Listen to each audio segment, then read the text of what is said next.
My name is Elin Enforskautsky and I'm a researcher at Stockholm Resilience Center.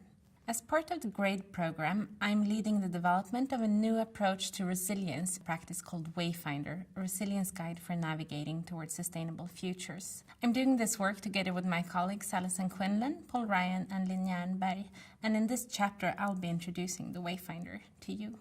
But before doing that, I'll just say something short about why I believe that this is so desperately needed right now. So decades of development practice shows that sectorial and piecemeal approaches fitting into kind of inputs-outputs type of log frames, they don't lead to any significant type of change. And this has led to an increasing demand for complexity and resilience-based approaches to development. For example, in Senegal, the Great Green Wall project has been active for 20 years. And over time, the objectives of that program has greatly evolved. In the beginning, it was about preventing soil erosion and enhancing biodiversity.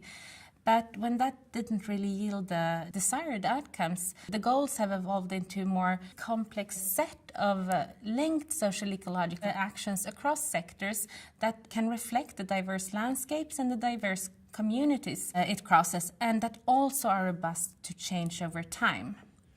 But how do you actually go about designing and implementing that type of development actions? Resilience theory and resilience thinking is not enough to help with that. So Wayfinder is a practical guide to lead and facilitate a participatory assessment, planning and action process for sustainability in social ecological systems. It specifically targets development practitioners who want to use a resilience-based approach to their work. And the name Wayfinder is inspired by stories of ancient Polynesian seafarers who crossed the Pacific Ocean in simple canoes centuries ago. And on board, they had a wayfinder who navigated by looking at the position of the stars, at weather, at currents, at the behavior of animals, and so on. And by synthesizing all this information, the wayfinder managed to understand their current position relative to their past and to stake out their future directions. And this was a metaphor that resonated with us. So these wayfinders, they were indeed expert navigators in a sea of uncertainty. And I think this is an art and a skill that's very much needed to tackle the sustainable development challenge that humanity faces today. So Wayfinder represents a new generation of resilience practice, I would say. First of all, the framing to it is new. It has an explicit focus on social ecological system. It has an explicit focus on the need for transformation for sustainable development in the Anthropocene. It also reflects state-of-the-art resilience science, focusing, for example, on multiple future trajectories and cross-scale interactions, on social ecological dilemmas such as trade-offs among ecosystem services and how their benefits are distributed among different groups of people. Wayfinder focuses also on quite a lot on feedbacks, reinforcing feedbacks such as poverty traps and understanding the underlying dynamics around that. And it gives careful consideration to the roles of agency and opportunity in driving change. Wayfinder is also new in the sense that it's a process that's designed for assessment, planning and action. So the goal is not only to understand the system, but also to deliberately changing it. So moving into the actual framework, Wayfinder draws on complexity thinking and social ecological system thinking to explicitly address the challenge of navigating towards safe and just development trajectories in the Anthropocene.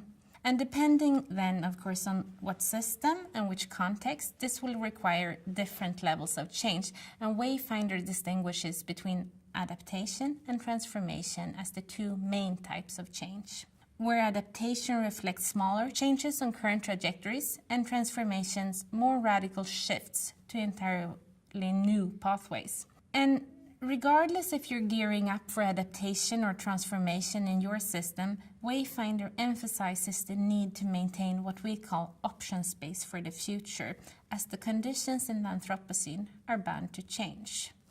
And in Wayfinder, we operationalize this concept of option space through a set of resilience principles.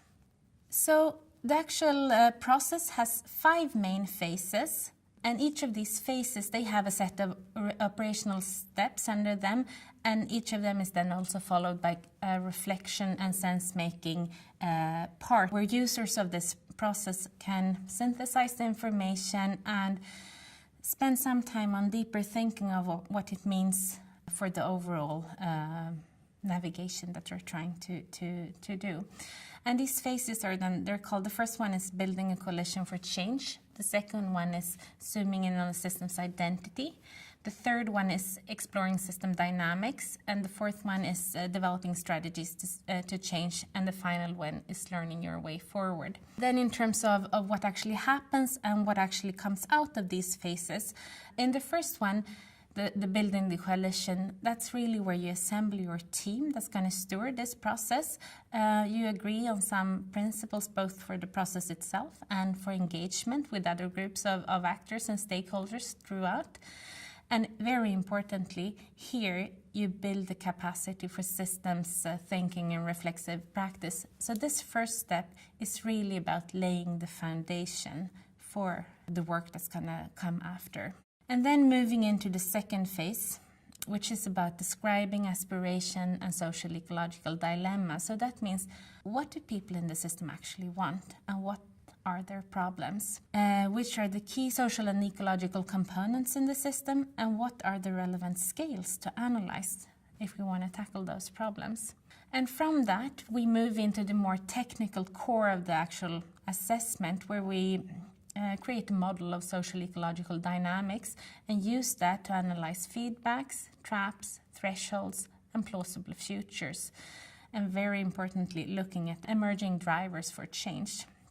And from this assessment step, we move into a more strategic planning phase, where we look at the systems model, analyzing that for systemic leverage points, looking at agency, who has the capacity to influence those leverage points, and looking at overall opportunity, when is the system open to different kinds of change, leads to the development of a strategic plan that we see in the Wayfinder, or that we call an informed change narrative. And that leads you to the last phase of the process, where you move into action. And here you really do that, or we advocate that you do that through a reflexive learning by doing approach that allows you to gradually refine both your systems model and your change narrative.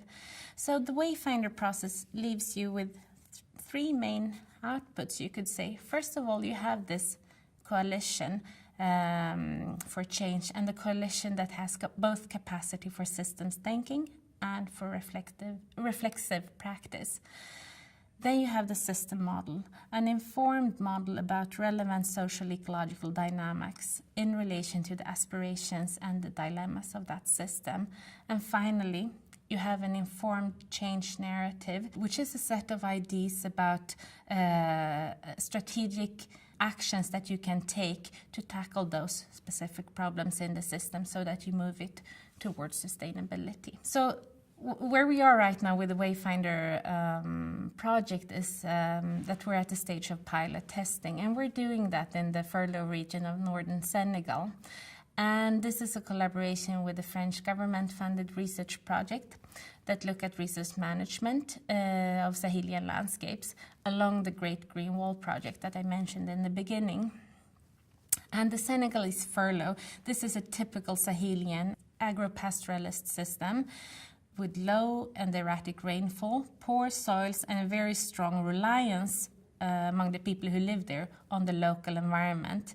And as I mentioned earlier, the Great Green Wall project has been active here for a long time, but it hasn't been able up until now to really produce a significant impact in terms of increasing well-being and so on. And now they're looking at these more broader strategies that are resilience and complexity based for how they can actually design their actions on the ground. So for us, this provides an excellent opportunity to pilot and test the Wayfinder. So since last year, we have a pilot field team in place, and they engage with the Great Green Wall officials at the national level, with regional project partners, and with local community groups to test the Wayfinder as a way to better design directions that they're planning to take. And this helps us to nuance and fine-tune the Wayfinder to reality. And what's so important here is that this is based on experience from practice rather than experience from theory, because I think we're really at that stage now where we need to bring in the practical application of this to further be able to adapt and to use these approaches in reality. So before ending, I just want to say that the Wayfinder will be launched later this year on a web-based platform, so stay tuned to the grade.earth website for more information about that. Thank you.